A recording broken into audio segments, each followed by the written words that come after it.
दोस्तों कल शाम को एक खबर उड़ रही थी। एक खबर न्यूज़ मीडिया में आ रही थी और वो खबर को मैंने बहुत सीरियसली नहीं लिया था और वो खबर थी वन नेशन वन इलेक्शन की। जी, आपने सही सुना है, हम उसी खबर की आज आपके सामने जो है वो बात करने आए हैं। देखिए, मुद्दा ये है कि ये एक ऐसा टर्म है जो पिछले काफ़ी समय से न्यूज़ में रहता है और रहेगा भी। लेकिन कल इसको लेकर और आज सुबह इसको लेकर बड़े डेवलपमेंट्स हुए हैं। फॉर एग्ज़ाम्पल कल मैंने आपको बताया था वीडियो में भी कि एक स्पेशल सेशन प्लान करने जा रही है हमारी केंद्र सरकार आने वाले समय में। हालाँकि स्पेशल सेशन तभी प्लान होता है जब की लेजिस्लेशंस को हमें अप्रूव करना होता है या उसको हमें पास कराना होता है। तो उसको देखते हुए पूरे सेशंस आपके प्लान हुए हैं। उनमें ये खबर आ चुकी थी कि वन नेशन वन इलेक्शन का के ऊपर चर्चा हो सकती है। इसके अलावा यूसीसी पर भी चर्चा हो सकती है। इसको लेकर बड़ा अपडेट ये आया है कि वन नेशन वन इलेक्शन को लेकर एक कमेटी बनाई जा रही है और उस कमेटी के अध्यक्ष के तौर पे भारत के भूतपूर्व राष्ट्रपति रामनाथ कोविंद वो उस पोजीशन पर रहेंगे और वो उस कमेटी को लीड करेंगे। ये एक पहला और बहुत ही बड़ा कदम है with regards to one nation one election.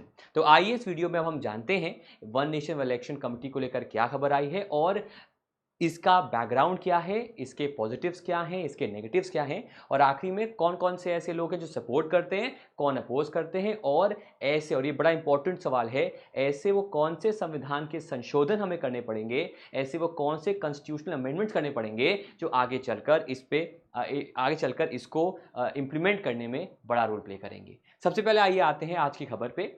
एक दिन पहले जब खबर आई थी कि one nation one election commission जो वन नेशन वन इलेक्शन को लेकर सरकार कुछ करने वाली है, इनफैक्ट एक स्पेशल सेशन प्लान करने वाली है। अब ये खबर आई है कि सेंटर ने एक कमेटी बनाई है under leadership of former president Ramnath Kovind, जो इस पूरे मुद्दे की जानकारी, पूरे मुद्दे को लेकर अपना पूरा जो कमेटी है वो डिसाइड करेगी कैसे इसको हम एक्सप्लोर कर सकते हैं।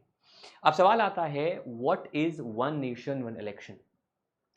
वन नेशन वन इलेक्शन एक ऐसा आइडिया है, एक ऐसा कंसेप्ट है जहां पर पूरे देश में साइमल्टेनियसली एक साथ इलेक्शंस को कराया जाए। ठीक है, इसका मतलब है कि चाहे वो लोकसभा इलेक्शन हो या फिर विधानसभा इलेक्शंस हो, उन्हें एक साथ कराया जाए और एक ही बार आपको दोनों इलेक्शंस के लिए वोट देना पड़े। आपको अलग अलग समय पे अलग अलग महीनों में वोट ना देना पड़े, जो कि आज हम देखते हैं। इसे कहा जाता है वन नेशन वन इलेक्शन का कंसेप्ट। सवाल आता है कि अगर आज की बात करें तो आज ऐसा इलेक्शंस नहीं होते हैं। स्टेट असेंबली के, लोकसभा के इलेक्शन अलग अलग होते हैं। दोनों ही असेंबलीज आपकी 5 साल तक का एक आइडियल टाइम होता है, लेकिन उन इलेक्शंस का होना, उनका इम्प्लीमेंटेशन होना वो अलग अलग समय पर किया जाता है। जैसे कि अभी कुछ टाइम बाद एमपी में इलेक्शंस हैं, तेलंगाना में इलेक्शंस हैं, कुछ टाइम बाद आपके बाकी स्टेट्स में इलेक्शंस आएंगे, उड़ीसा में इलेक्शन आएंगे और फिर अगले साल तो बड़ा इलेक्शन आपका 2024 का है ही, जो कि लोकसभा इलेक्शन है। तो उन सबको लेकर ये एक बड़ी खबर बन जाती है। अब सवाल आता है कि इससे फ़ायदा क्या होगा? अगर मान लेते हैं, चलो हमने मान लिया कि 2024 चुनाव जो होगा वो इस कॉन्सेप्ट पे होगा, वन नेशन वन इलेक्शन पे होगा। तो आइए ज़रा उसके हिसाब से देखते हैं। सबसे बड़ा फ़ायदा जो इसका होगा वो होगा कॉस्ट का। अब आपको लग रहा होगा सर कितना कॉस्ट लगता है, तो मैं चलो आपको बताता हूँ हिस्टोरिकल बैकग्राउंड। 1951-52 में अगर हम इसकी बात करें तो इसमें करीब 1874 कैंडिडेट्स आपके थे और इनके लिए खर्चा हुआ था, जो इन पोल का खर्चा था वो 11 करोड़ का था। ध्यान रखिएगा, इस समय ईवीएम मशीन्स नहीं थी, इस समय बैलेट पेपर पे आपका चुनाव होता था। लेकिन अगर हम बात करें जो रिसेंट आपका लोकसभा चुनाव होने वाला है, तो ऐसा कहा जा रहा है, जो 2024 का चुनाव होगा, ऐसा कहा जा रहा है कि 60,000 करोड़ रुपीस का खर्चा होगा, पोल एक्सपेंसेस। करीब 9,000 कैंडिडेट्स वहां पर खड़े होंगे और करीब 610 के ऊपर पॉलिटिकल पार्टीज उस चुनाव को लड़ेंगी। तो अपने आप खर्चा बढ़ जाता है। इनफैक्ट अगर हम आपको बताएं, ईवीएम पर जो खर्चा आएगा वो खर्चा आपका करीब 4500 करोड़ का, 4500 करोड़ का खर्चा आने के वहां पर चांसेस हैं। तो एक चीज जो कि मेरिटेबल है, जो कि मेरिट है जिसमें, वो है कॉस्ट का। कॉस्ट तो काफी ज्यादा आपका कम हो जाएगा, इसको लेकर किसी को भी दो राय होनी नहीं चाहिए। दूसरा है एफिशिएंसी एडमिनिस्ट्रेशन। देखिए, जब जब आपका चुनाव होता है तो इलेक्शन कमीशन को एडमिनिस्ट्रेशन के अंदर से एडमिनिस्ट्रेशन को देखना पड़ता है। इनफैक्ट स्टेट की मशीनरी हुई या सेंट्रल मशीनरी हुई, उनके कई अधिकारियों को भी इस प्रक्रिया में जुड़ना पड़ता है, जिससे कि अलग अलग समय पे हमें अलग अलग रिसोर्सेज चाहिए। अगर एक ही बार चुनाव होगा तो हम पूरे इंडिया के ब्यूरोक्रेसी, पूरे इंडिया के एडमिनिस्ट्रेशन को एक साथ मैनेज कर पाएंगे। यहाँ पर सेंट्रलाइज कंट्रोल होगा, जिससे इलेक्शंस को मैनेज करना इलेक्शन कमीशन के लिए और उसके अधिकारियों के लिए आसान हो जाएगा। उनके लिए बार बार उसी एक्सरसाइज को अलग अलग स्टेट के लिए करने की जरूरत नहीं पड़ेगी। तीसरा आता है कंटिन्यूटी ऑफ पॉलिसी। देखिए, जब कभी चुनाव नज़दीक होते हैं तो करीब 1 महीने पहले मॉडल कोड ऑफ कंडक्ट, या जिसे हम कहते हैं, हिंदी में कहते हैं आचार संहिता, वो आपका दोस्तों जो लग जाता है। अब इस समय में उस स्टेट के अंदर कोई भी नई पॉलिसी का इम्प्लीमेंटेशन, किसी भी नई पॉलिसी का कार्यान्वयन, उसका अमली जामा पहनाना, वो आपका नहीं हो सकता। मतलब उस समय में it will not be under any new policy control. कोई भी पॉलिसी, कोई भी योजना को आप इम्प्लीमेंट नहीं कर सकते। तो फॉर एग्जांपल, अगर सेंट्रल गवर्नमेंट को भी करना है लेकिन स्टेट में चुनाव है, तो उस पर्टिकुलर टाइम पीरियड के लिए कोई भी आपका पॉलिसी, कोई भी आपका योजना वहां पर लग नहीं सकती, जिससे कि डिसकंटिन्यूटी होता है पॉलिसी मेकिंग में, क्योंकि हमें उस समय के लिए रुकना पड़ता है। फिर आता है वोटर टर्नआउट।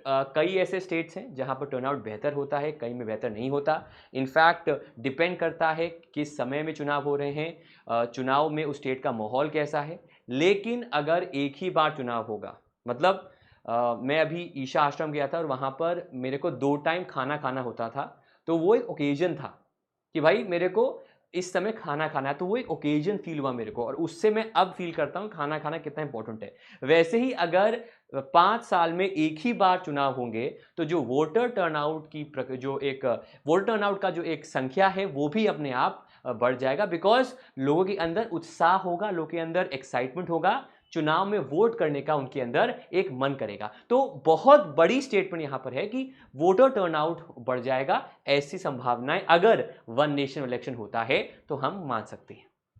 फिर ड्रॉबैक्स क्या क्या हैं? देखिए, पहला, और ये एक लेजिस्लेटिव और एक कॉन्स्टिट्यूशनल ड्रॉबैक है, और वो ये है कि हमें इनफैक्ट 5 अमेंडमेंट्स करने पड़ेंगे कॉन्स्टिट्यूशन में। वो कौन से, उनकी बात आगे करेंगे, लेकिन कॉन्स्टिट्यूशन में हमें अलग अलग अमेंडमेंट्स करने पड़ेंगे, बिकॉज स्टेट इलेक्शन अलग आर्टिकल में आता है, और जो लोकसभा इलेक्शंस हैं वो अलग आर्टिकल में आपके आते हैं।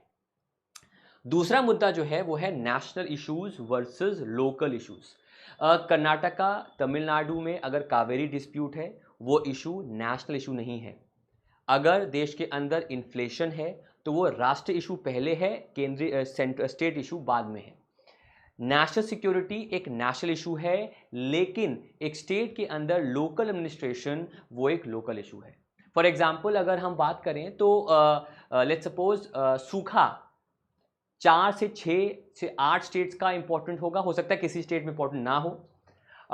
एजुकेशन केरला में काफ़ी बेहतर है, लेकिन बिहार में उसकी स्थिति अच्छी नहीं है। तो लोकल इश्यूज अलग होते हैं और नेशनल इश्यूज अलग होते हैं। तो इसको लेकर भी कंफ्यूजन होगा कि वोट किस पर दिया जाए, लोकल मुद्दों पर या फिर राष्ट्रीय मुद्दे पर। ये एक बोनाफाइड एक कंसर्न है जिसके बेसिस पर हम इन चुनावों को अलग अलग समय पे अलग अलग तरीके से करते हैं। फिर आता है तीसरा, जो कि है vote favouring a political party. मैं आपको एग्जांपल देता हूं दिल्ली का। दिल्ली में जब लोकसभा चुनाव हुए थे तो ऐसा देखा गया था कि आम आदमी पार्टी जो है वो लोकसभा में बेहतर करेगी, लेकिन उसे एक भी लोकसभा की सीट नहीं मिली थी पिछले चुनाव में।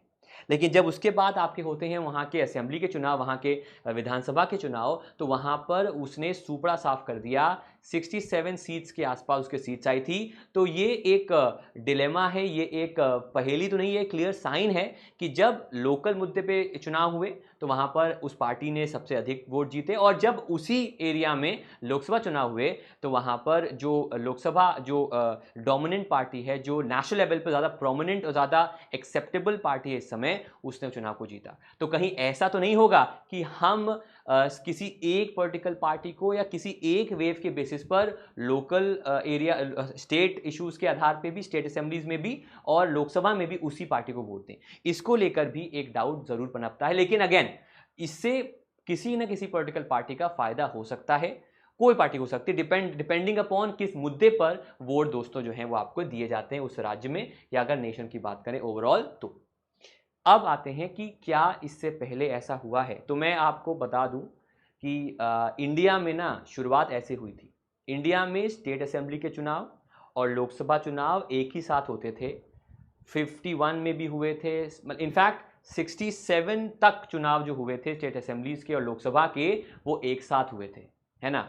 वो तो ये देखा गया कि इसके बाद कुछ स्टेट असेंबलीज में असेंबलीज भंग हो गई, वहाँ पर चुनाव फिर से करवाने पड़े। तो जो एक प्रैक्टिस थी एक साथ चुनाव कराने की, वो प्रैक्टिस वहीं पर दोस्तों जो है वो रोक दी गई। तो इसीलिए ऐसा नहीं है कि पहले नहीं हो, पहले भी ऐसा हुआ है। इनफैक्ट 83 में इलेक्शन कमीशन ऑफ इंडिया ने प्रपोजल दिया था कि भाई फिर से ऐसा काम करें हमारे लिए और चुनाव कराने में हमें आसानी होगी।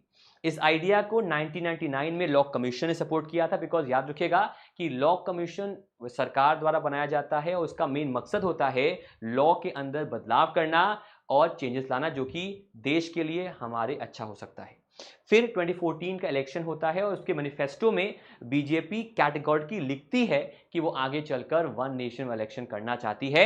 तो अगर हम करंट गवर्नमेंट की बात करें तो ऐसा नहीं है कोई नया मुद्दा है उनके लिए, उनका कोई नया ये उन्होंने कुछ कॉन्सेप्ट निकाला है। वो 2014 से ये बात को कह रहे हैं कि वन नेशन इलेक्शन कंसेप्ट पर इंडिया में वोटिंग जो है उसको की जाए। 2018 में लॉ कमीशन फिर से कहता है और कहता है कि 5 अमेंडमेंट्स को कॉन्स्टिट्यूशन में करना पड़ेगा, और 2019 में मोदी जी ऑपोजिशन के लीडर से मिलते भी हैं इसी चीज को लेकर चुनाव जीतने के बाद। फिर 2022 की बात करें तो उस समय के तत्कालीन chief election commissioner Sushil Chandra भी कहते हैं कि हम रेडी हैं, हालांकि पार्लियामेंट से अमेंडमेंट्स को करना पड़ेगा, तो ही जाकर हम कुछ बदलाव कुछ चेंजेस जो हैं उन्हें कर सकते हैं। और फिर 2022 में लॉ कमीशन कहता है कि भाई वो ओपिनियन मांग रहा है पॉलिटिकल पार्टी से, और उसके बाद ही वो इनमें कुछ बदलाव कर सकता है। एक चीज जो कि बहुत क्लियर हो चुकी है, वो क्लियर ये हो चुकी है कि भाई कॉन्स्टिट्यूशनल अमेंडमेंट करना पड़ेगा। अब सवाल बनता है कि सर इसमें ऑपोजिशन कौन कौन सा है, या कौन से ऐसे लोग हैं जिसको नहीं चाहते हैं। तो आम आदमी पार्टी अभी जनवरी में उसने कहा था कि बीजेपी प्रपोज करेगी sampling elections to replace the parliamentary system. का मानना है कि पार्लियामेंट्री सिस्टम की बजाय वो अब प्रेसिडेंशियल सिस्टम पे जाना चाहती है। जैसे कि अगर मैं एग्जांपल दूं तो नरेंद्र मोदी जी के नाम पर वोट देना चाहती है, जैसे कि यूएस में होता है, और ऐसा इस चीज में हो सकता है, ऐसा मानना आम आदमी पार्टी का था। शिवसेना का जो एक धड़ा है उद्धव साहब ठाकरे जी का, उसकी जो स्पोक्स पर्सन है प्रियंका चतुर्वेदी, उन्होंने कहा कि ये implementation without consultation of stakeholders आपका जो है वो हो सकता है, और इसके लिए हम प्रोटेस्ट करेंगे। तो इनका लॉजिक ये है कि अभी तक हम एक पार्लियामेंट्री डेमोक्रेसी है जहां पर एक संसद है, एक विधानसभा है, चुनाव उनके लिए होता है, और जो पीएम होता है वो उस जो आपका रूलिंग पार्टी है, रूलिंग एमपीज है, उनका लीडर होता है, और जो सीएम होता है, जो रूलिंग एमएलएज हैं, उनका लीडर होता है। तो वो एक क्यूमुलेटिव प्रोसेस है। लेकिन अगर हमने वन नेशन वन इलेक्शन कराया तो वो एक प्रेसिडेंशियल प्रोसेस हो जाएगा, जो अगेन हमारा जो रूट सोल है हमारी डेमोक्रेसी का, उसके खिलाफ जाएगा, और हमें उसमें बदलाव करने पड़ेंगे, जो जिससे कि स्पेसिफिकली जो छोटी पार्टीज हैं, स्टेट पार्टीज हैं, उनको उसका असर पड़ सकता है। क्या पड़ेगा उसकी चर्चा हम जब होगा तब करेंगे, लेकिन ये इनका एक यहां पर मानना है। अब बात करते हैं कौन कौन से ऐसे अमेंडमेंट्स होंगे जिनसे कि ये हो पाएगा। वैसे तो एक आपने सुना होगा रिप्रेजेंटेशन ऑफ पीपल एक्ट जो है वो तो करना ही पड़ेगा अमेंडमेंट आपको, बिकॉज उसमें वही तो आपका एक तरह से नागरिकों की पहचान है, उनकी वोटिंग अधिकार पे भी उसमें जिक्र किया है। लेकिन उसके अलावा अगर संविधान की बात करें तो आर्टिकल 83 है, जो कि स्टेट करता है कि लोकसभा 5 साल की होगी from date of first sitting. 85 है जो एम्पावर करता है प्रेसिडेंट को to dissolve the Lok Sabha. Article 172 है जो स्टेट करता है लेजिस्लेटिव असेंबली का 5 साल का टर्म और फर्स्ट सिटिंग को वहां शुरू करता है। 174 है जो कि एम्पावर करता है गवर्नर को कि वो डिसॉल्व करें इस असेंबली को, और 356 है जो कि ऑथराइज करता है central government to impose president's rule for failure of constitutional machinery in the state. क्योंकि ऑब्वियसली बात है जब ऐसा होगा तो हमें इन आर्टिकल्स को जो है वो आपका चेंज तो करना ही पड़ेगा। तो दोस्तों ये पूरा मुद्दा था आज का। उम्मीद करते हैं आपको ये वीडियो पसंद आया होगा। इस वीडियो को अगर पसंद आया है अपने फ्रेंड्स को शेयर कीजिएगा, और इस मुद्दे पर हम आगे भी बातचीत करेंगे, लेकिन उम्मीद करते हैं आपको ये वीडियो पसंद आया होगा। Thank you so much everyone for coming and watching this video. Bye guys, take care, मुलाकात करते हैं आपसे हम कल। Thank you so much everyone and bye and peace out. देखते रहिए explained by Kush Pandey for all such content. Bye and thank you so much.